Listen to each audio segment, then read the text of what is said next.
Every week, I will post a topic, question, or debate about items discussed in class or that come up in your readings. By the deadline indicator, you will contribute to the discussion and post a brief, well-written paragraph, usually a minimum of 5 to 6 sentences, discussing the topic and its connection with concepts being discussed in class. You will post your paragraph in the discussion forum of Blackboard.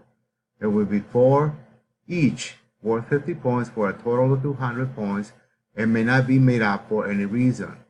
If you post them past the deadline, you may not get full credit. Please check the schedule and look for the days when these will be due.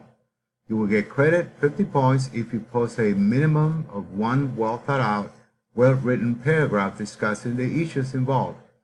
The second component of this assignment is to comment on at least one of the responses written by one of your classmates. You may respond to more than one, but you must comment on at least one of the responses to get full credit.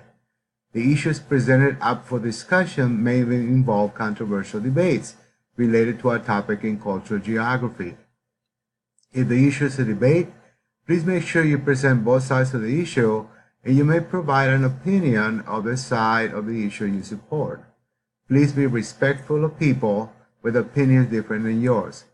Keep netiquette rules in mind as you write your responses.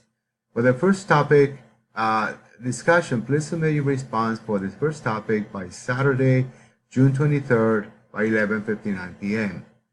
Cultural Geography topic discussion number 1. Can Earth resources support a growing population?